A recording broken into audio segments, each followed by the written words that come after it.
Good morning दर्शक बंधु। आज हूँ मार्च 7 तारिख शनिवार। चलतु 10टी मुख्य गुरुत्वपूर्ण खबर पर नजर पकाइबा। प्रथम खबर होउची 1,30,00,000 टंकार निलाम हैला देशर द्वितीय बृहत्तम हाट। निलाम होइची देशर द्वितीय बृहत्तम हाट।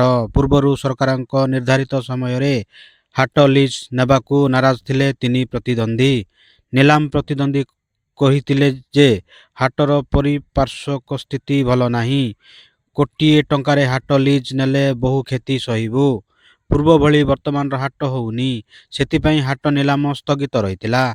परिणाम स्वरूप सरकारक धार्य मूल्य रे निलाम प्रतिद्वंदी माने हाटटिकु लीज रे नेबाकू विरोध करथिले।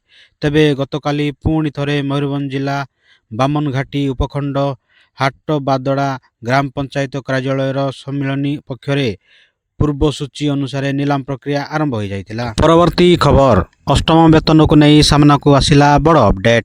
आसिला शेष तारीख, शीघ्र जानतु मतामत। 8th पे कमिशन बा देशव्यापी प्राय 1,10,00,000 केंद्रीय कर्मचारी एवं पेंशनभोगी अष्टम वेतन कमिशन अधीन रे सेमानंकर दरमा एवं पेंशन घोषणा को अपेक्षा करिसेंती। सरकार एही विषय प्रति प्रतिबंध एवं कमिशन द्रुत गति कार्य करुछंती। अष्टम वेतन कमिशन गठन हेबा पर ठारू गत मासरे अनुष्ठित बैठक समेत गुरुत्वपूर्ण अग्रगति होईछि। एबे आउ एक प्रमुख अपडेट सामना को आसीछि। अष्टम केंद्रीय वेतन कमिशन समस्त अंशीदारंक ठारू मतामत एवं परामर्श आमंत्रण करिछि।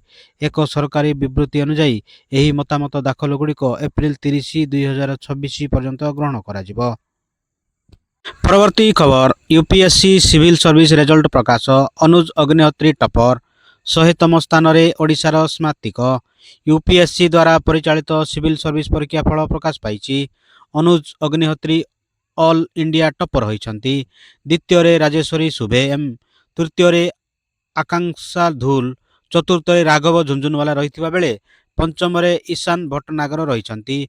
मोट 958 जन उन्नीत होइछंती। मुख्य परीक्षा परे 2,736 जन छात्री को साक्षात्कार पई डका जाइथिला। 100तम स्थान रे ओडिशार स्नातक सत्यकाम देवता रहिछंती। सेहीपरि 121तम स्थान रे ओडिशार अमृत महापात्र सफल हासिल करिछंती।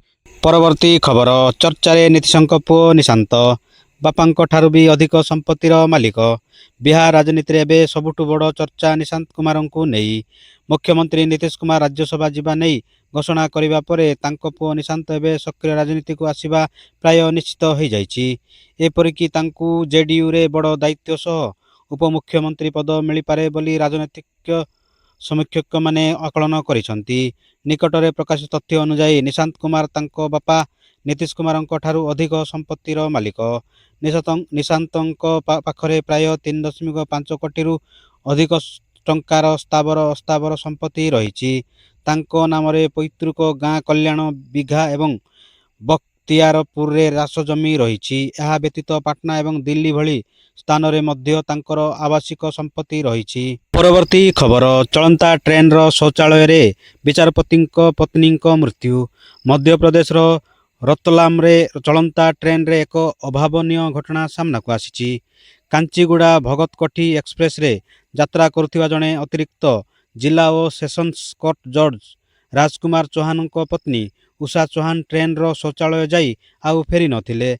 परे तांकू ट्रेन रो शौचालय रे अचेत अवस्था रे उद्धार करा जायतिला। हॉस्पिटल डाक्तर तांकू मृत्यु घोषणा करिथिले। रेलवे पुलिस और स्थानीय प्रशासन एही घटनार तदंत करुछि। परवर्ती खबर चतुर्थ थर पई आईसीसी टूर्नामेंट रो फाइनल खेलिबे भारत न्यूजीलैंड। पुणी अशुभ न हो नरेंद्र मोदी स्टेडियम। 2026 टी20 विश्वकप शेष होबाकू जाउछि। गोटे मैच पर विजयी दल निर्णय कराजिबो। रविवार 3 मार्च रे टूर्नामेंट फाइनल रे भारत न्यूजीलैंड सहित मुकाबला करिबो। एही मैच अहमदाबाद रो नरेंद्र मोदी स्टेडियम रे खेला जिवो। यह चतुर्थ थर जेतेबेले भारत एवं न्यूजीलैंड कौनसी आईसीसी इवेंट रो फाइनल रे भेटिबे। पूर्व 3टी मुकाबला रे न्यूजीलैंड 2 थर विजयी होईछि। अहमदाबाद रो फाइनल मैच खेला जाउछि। तेनु प्रशंसक माने एबे भी सेमानक पुराना भय को नहीं चिंता करछंती। परवर्ती खबर भुवनेश्वर रे पहुंचिले अमित शाह। सीआईएफएस कार्यक्रम रे जोगदेले। भुवनेश्वर रे पहुंचिले अमित शाह। स्वतंत्र वायुसेना विमान रे आसी पहुंचिले शाह। दिनिकिया ओडिशा गस्त रे आछंती केंद्र गृहमंत्री अमित शाह। କେନ୍ଦ୍ର ଗୃହମନ୍ତ୍ରୀ ଅମିତ ଶାହାଙ୍କୁ ସ୍ୱାଗତ ଜଣାଇଲେ ମୁଖ୍ୟମନ୍ତ୍ରୀ ମୋହନ ଚରଣ ମାଝୀ। ଉପମୁଖ୍ୟମନ୍ତ୍ରୀ ପ୍ରଭାତୀ ପରିଡ଼ା, କେନ୍ଦ୍ରମନ୍ତ୍ରୀ ଧର୍ମେନ୍ଦ୍ର ପ୍ରଧାନ, ବିଧାୟକ ବାବୁ ସିଂ, ରାଜ୍ୟ ସଭାପତି ମନମୋହନ ସାମଲ, ପ୍ରଭାରୀ ବିଜୟପାଲ ସିଂ ତୋମାର ପ୍ରମୁଖ ବିମାନବନ୍ଦରରେ ପହଞ୍ଚି ସ୍ୱାଗତ ଜଣାଇଛନ୍ତି। ତେବେ ବିମାନବନ୍ଦରରୁ ଯାଇ ସିଧାସଳଖ କଟକ ମୁଣ୍ଡଳୀସ୍ଥିତ CISF କାର୍ଯ୍ୟକ୍ରମରେ ଯୋଗଦେଲେ। ଦୁଇଦିନିଆ ଓଡ଼ିଶା ଗସ୍ତରେ ଆସି ଅମିତ ଶାହା ଆଜି କଟକରେ CISF ପ୍ରତିଷ୍ଠା ଦିବସରେ ଯୋଗଦେବେ। ପରବର୍ତ୍ତୀ ଖବର, 10 ଭାରତୀୟ ନାବିକ ଥିବା ତୈଳ ଟ୍ୟାଙ୍କର ଉପରେ ଆକ୍ରମଣ। ମଧ୍ୟପ୍ରାଚ୍ୟ ସଙ୍କଟ ମଧ୍ୟରେ ଭାରତୀୟ ନାବିକ ଥିବା ଜାହାଜ ଉପରେ ପୁଣି ଥରେ ଆକ୍ରମଣ ହୋଇଥିବା ଜଣାପଡ଼ିଛି। ପ୍ରାରମ୍ଭିକ ସୂଚନା ଅନୁଯାୟୀ ଇରାକର ଖୋର ଅଲ ଜୁବେର ବନ୍ଦର ନିକଟରେ ଲଙ୍ଗରିଂ କରୁଥିବା ସମୟରେ ବାହାମାସ ପତାକା ବହନ କରୁଥିବା ଅଶୋଧିତ ତୈଳ ଟ୍ୟାଙ୍କରକୁ ଇରାନ ରିମୋଟ କଣ୍ଟ୍ରୋଲ ଡଙ୍ଗା ଟାର୍ଗେଟ କରିଥିଲା। ଭାରତର ଜାହାଜ ଚଳାଚଳ ନିର୍ଦ୍ଦେଶାଳୟର ଜେନେରାଲଙ୍କ ଅନୁଯାୟୀ ସୋନାଙ୍ଗଲ ନାମୀ ବେରେ 10 ଜଣ ଭାରତୀୟ ନାବିକ ଥିଲେ। ମୃତକଙ୍କ ବିଷୟରେ କୌଣସି ସୂଚନା ମିଳିନାହିଁ। ପରବର୍ତ୍ତୀ ଖବର, ଅପେରା ରାଇଜରେ ଅପରେସନ ସିନ୍ଦୁରର ନାୟକ।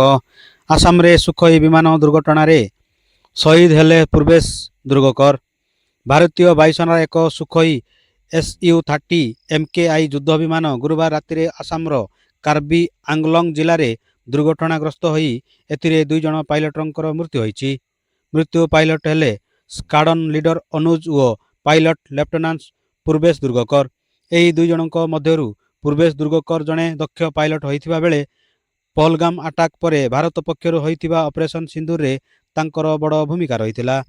ଶହୀଦ ବାୟୁସେନା ପାଇଲଟ ପୂର୍ବେଶ ଦୁର୍ଗକରଙ୍କ ପିତା ତଥା ଅବସରପ୍ରାପ୍ତ ରେଳ କର୍ମଚାରୀ ରବୀନ୍ଦ୍ର ଦୁର୍ଗକର କହିଛନ୍ତି ଯେ ପରିବାର ପ୍ରଥମେ ଜାଣିନଥିଲେ ଯେ 28 ବର୍ଷୀୟ ଯୁବକ ପୂର୍ବେଶ ଅପରେସନ ସିନ୍ଦୁରର ଅଂଶ ଥିଲେ ବୋଲି। ପରବର୍ତ୍ତୀ ଖବର, ତୃତୀୟ ବିଶ୍ୱଯୁଦ୍ଧକୁ ନେଇ ବାବା ବେଙ୍ଗାଙ୍କ ଭୟଙ୍କର ଭବିଷ୍ୟବାଣୀ।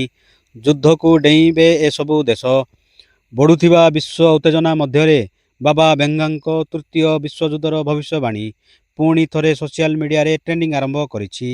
ବିଶେଷ କରି ଆମେରିକା, ଇସ୍ରାଏଲ ଏବଂ ଇରାନ ମଧ୍ୟରେ ସାମ୍ପ୍ରତିକ ସାମରିକ କାର୍ଯ୍ୟାନୁଷ୍ଠାନ ପରେ ସୋସିଆଲ ମିଡ଼ିଆ ପ୍ଲାଟଫର୍ମ ଗୁଡ଼ିକ ଦାବି କରୁଛନ୍ତି ଯେ ବୁଲଗେରିଆନ ରହସ୍ୟ ଦାବି ଏବଂ ଭବିଷ୍ୟବାଣୀ 2020 ଦଶକରେ ଏକ ବିପଦପୂର୍ଣ୍ଣ ବିଶ୍ୱଯୁଦ୍ଧ ଭବିଷ୍ୟବାଣୀ କରିଥିଲେ।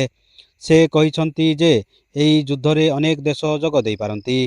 ଆଜି ପାଇଁ ଏତିକି, ପୁଣି ନେଇ ଆସିବି ଆଉ ଲେଟେଷ୍ଟ ଅପଡେଟ୍ ଅନ୍ୟ ଏକ ଭିଡ଼ିଓରେ। ସେ ପର୍ଯ୍ୟନ୍ତ ବିଦାୟ ନେଉଛି। ଜୟ ହିନ୍ଦ, ଜୟ ଭାରତ।